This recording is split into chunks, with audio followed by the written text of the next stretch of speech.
하나님의 말씀은 전도서 12장 13절부터 14절입니다. 일의 결국을 다 들었으니 하나님을 경외하고 그 명령을 지킬지어다. 이것이 사람의 본분이니라. 하나님은 모든 행위와 모든 은밀한 일을 선악간에 심판하시리라. 아멘. 하나님은 심판하시는 하나님이십니다. 하나님은 모든 행위와 모든 은밀한 일을 선악간에 심판하시는 분이십니다. 선한 일도 그분은 그 선에 따라서 심판하시고 악한 일에 대해서도 심판하신다는 것입니다.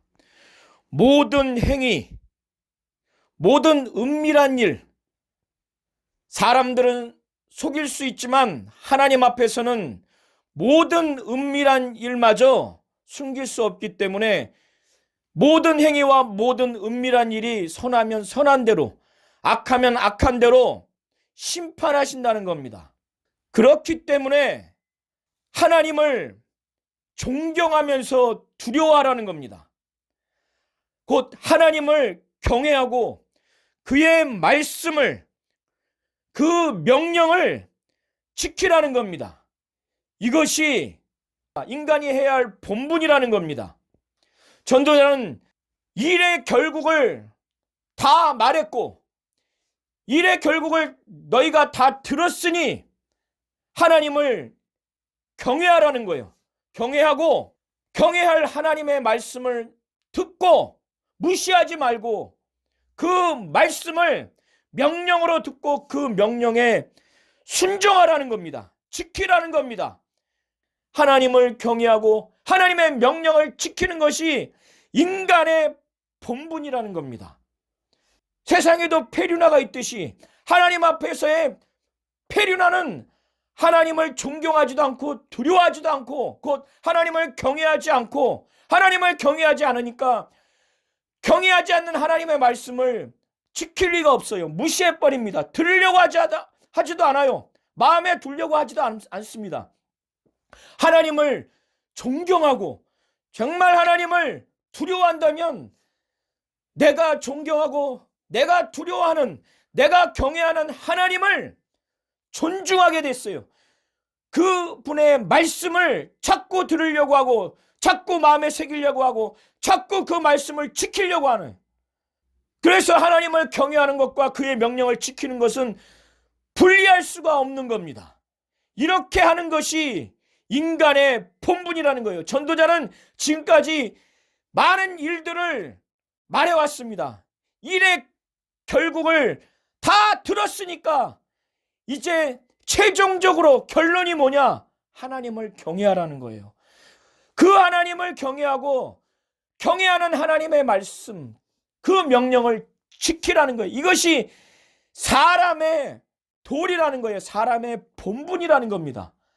이렇게 해야 하는 이유가 하나님은 모든 행위, 모든 은밀한 일을 좌시하지 아니하고 선한 일과 선한 행위는 선한 대로 심판하시고 악한 행위와 악한 일은 악한 대로 심판하시기 때문에 선악간에 심판하시기 때문에 하나님을 경외하고 그의 명령을 지키라는 겁니다.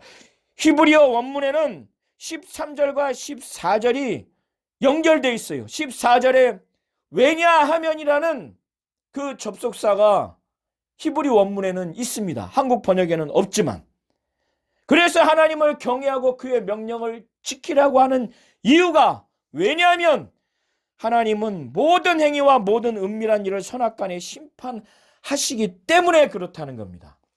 12장 1절부터 보도록 하겠습니다. 전도자는 이제 마지막 12장을 통해서 젊은이들에게 나이가 들어서 노인이 되니까 그때가 오기 전에, 노인이 되면 하루하루 사는 낙이 없다고 말씀을 하시지 않습니까? 그리고 괴로운 날, 죽음이 다가오면 다가올수록 괴로운 겁니다.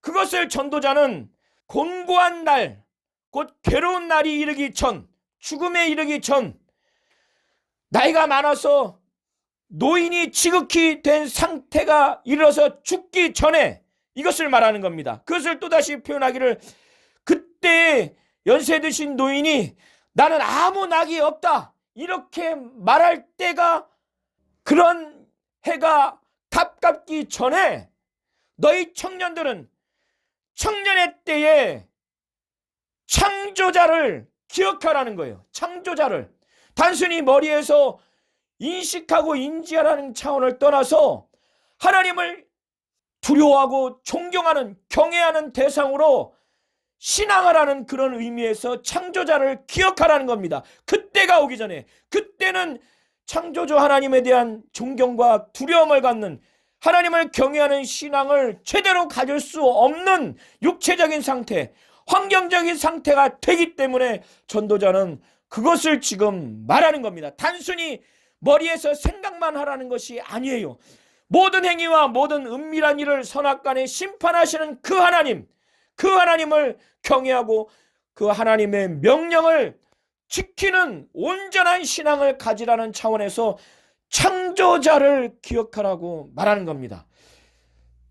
지금 전도자는 노년이 되는 그때를 또다시 표현하기를 2절에 해와 빛과 달과 별이 어둡기 전에, 비 뒤에 구름이 다시 일어나기 전에 창조주 하나님을 기억해라, 그리하라, 이렇게 명령을 합니다. 2절도 학자에 따라서는 종말적인 현상과 사람의 노인이 되어가는 그 상황에서 죽음에 임박한 상황으로 해석하는 차이가 있기는 합니다. 3절부터 5절은 개역 한글과 개역 개정에는 노인이 되어가는 과정을 상징적으로, 은유적으로 이렇게 표현을 했지만, 새 번역과 공동 번역에는 노인이 되어가는 과정으로 표현을 하고 있습니다. 그래서 제대로 보지 못하고 제대로 걷지 못하고 쇠약해가는 노인의 노화되는 현상을 표현을 했습니다. 자세한 것은 개역 한글과 개역 개정과 새 번역을 비교하면서 보시면 잘 이해를 하실 수 있을 것입니다. 5절 후반부에 이렇게 되기 전에 창조주 하나님을 기억하라는 거예요. 하나님을 경외하고 그의 명령을 지킬 수 있는 신앙을 가질 수 있는 그러한 상태가 되도록 창조주 하나님을 기억하라는 의미입니다. 그때가 되면 사람들은 자기 영원한 집으로 돌아간다는 거예요. 이것은 죽음에 대한 표현을 은유적으로 하는 겁니다. 모든 사람은 죽으면 자기 영원한 집으로 돌아간다는 거예요. 죽음으로 간다는 겁니다. 조문자들이 거리로 왕래하게 될 것이고, 6절에도 죽음에 대한 그 표현을 은유로 사용해서 기술한 겁니다. 은줄이 풀리고 금 그릇이 깨어지고 항아리가 샘 곁에서 깨어지고 바퀴가 우물 위에서 깨어지고, 이것은 마치 우물을 퍼 올리는 그런 기구들이 다 깨어지는 그런 것을 묘사하고 있는데, 이것은 더 이상 물을 먹을 수 없는 상태, 완전히 죽음의 상태, 이렇게 보시면 좋을 것 같습니다. 그래서 전도자는 사람이 청년의 때, 기력이 있을 때 창조주 하나님을 기억하라는 거예요. 흙은 땅으로 돌아가지만 신, 곧 사람의 영혼, 그 주신 하나님께로 돌아가기 때문에 사람이 죽게 되면 사람의 육체는 흙으로 갑니다. 흙으로 왔으니 흙으로 가게 돼 있어요.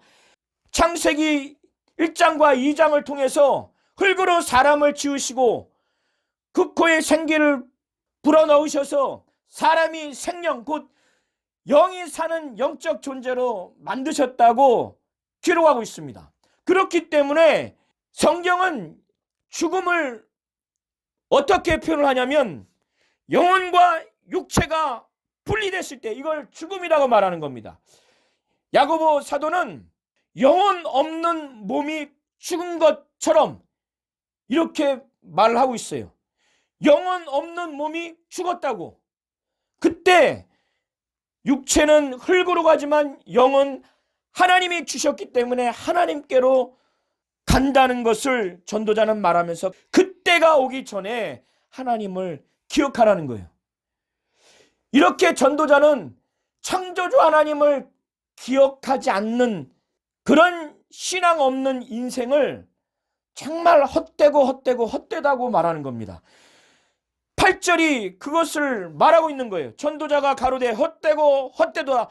모든 것이 헛되도다. 이렇게 말하고 있습니다. 우리는 흙으로 가게 됩니다. 우리의 영혼은 하나님께로 가게 돼 있어요. 생명의 부활로 가느냐, 심판의 부활로 가느냐, 천국에 가느냐, 지옥불에 던져지느냐, 이 차이입니다. 모든 영혼은 하나님 앞에 가게 돼 있습니다. 저와 우리 모든 성도님들이 확실하게 창조주 하나님을 기억해서 그분을 경외하고 그의 말씀을 지켜서 하나님 앞에 선한 심판을 받는 자가 되시기를 예수의 이름으로 축원드립니다. 아멘.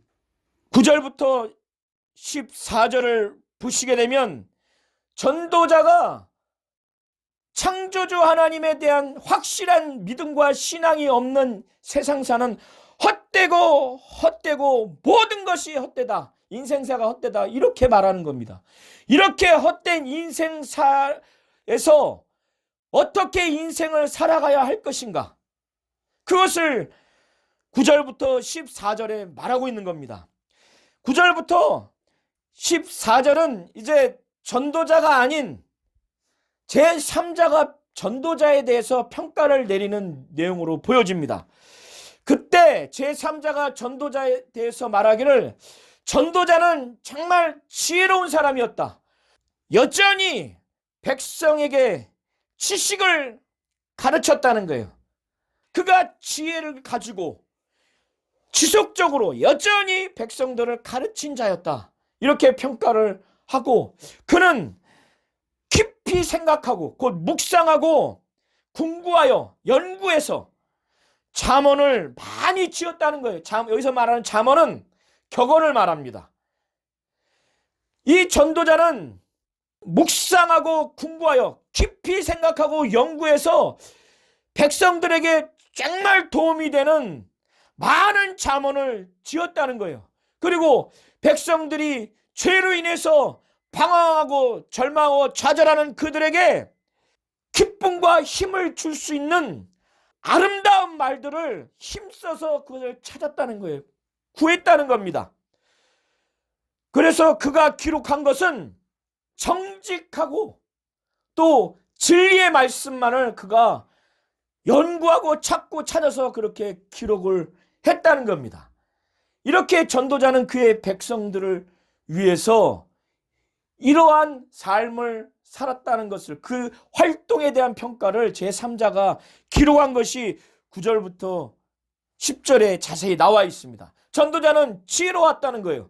그 지혜를 가지고 끊임없이 여전히 많은 백성을 지식으로 가르쳤고 깊이 생각하고 연구해서 많은 잠언을 썼고 그가 백성들의 심령에 기쁨을 주고 힘이 되는 아름다운 말들을 힘써서 구했다는 거예요. 찾았다는 겁니다. 그가 기록한 것은 진리의 말씀이라는 거예요. 정직한 진리의 말씀이라고 말을 하는 겁니다. 그가 그렇게 연구하고 그렇게 깊이 생각해서 적어놓은 그 지혜의 모든 말씀은 찌르는 채찍 같고 그가 연구하고 깊이 묵상해서 다 정리했던 그 말씀들, 곧 회중의 스승의 말씀은 잘 박힌 못 같다는 거예요. 이것은 어떤 의미냐? 찌르는 채찍 같다는 것은 그 당시에 가축을 지도하기 위한 막대기입니다. 그리고 그 막대기 끝에 박힌 못이에요. 가축을 기르고 지도하는 데 쓰이는 거예요. 가축이 엉뚱한 데로 가면은 채찍으로 쳐야 되겠죠. 그러면 그 동물의 육체와 그 내면적인 거에 고통이 가해지는 겁니다. 그래서 제대로 이끌어가는 거예요. 지혜의 말씀은 마치 이와 같다는 겁니다. 지혜자를 통해서 듣는 그 말씀은 우리의 육체뿐만 아니라 우리의 심령에 고통을 준다는 거예요. 고통을 자극시키고 야기시킨다는 거예요. 그러나 그 과정을 통해서 더 하나님 앞에서 하나님을 존경하고 두려워하는, 하나님을 경외하는 사람으로서의 본분을 제대로 하도록 하는 그 말씀이라는 것을 지금 지혜자의 말씀은 찌르는 채찍 같고 회중의 스승의 말씀은 잘 박힌 못 같다고 이렇게 표현을 하고 있는 겁니다. 이런 말씀은 누가 주느냐? 한 목자에 주신 바 된 것이라고, 한 목자를 통해서 나온 말씀이라고 말합니다. 이것이 하나님이라고 말하기도 하고 지혜자라고 말하기도 하는데, 지혜자가 목자라 할지라도 그 지혜자도 결국 하나님이 주신 거기 때문에 하나님으로 보는 것이 무난해 보입니다. 내 아들아, 이렇게 말합니다. 이것은 지혜서에 나타나는 그 제자들을 향해서 흔히 표현하는 어구가 아들이라는 표현입니다. 그래서 전도자는 내 아들아, 또 경계를 받으라.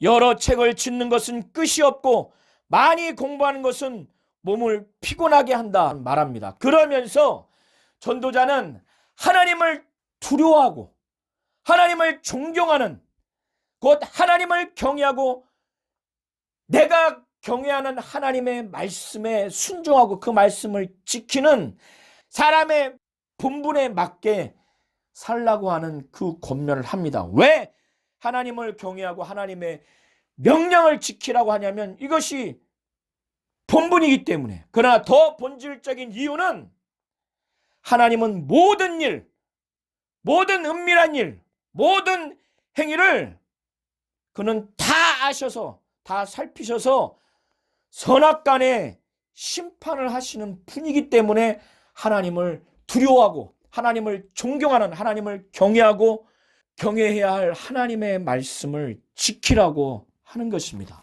저와 우리 모든 성도님들이 하나님을 경외하고 하나님의 그 말씀을 지키는 성도로서의 본분을 삶을 사시기를 예수의 이름으로 축원드립니다.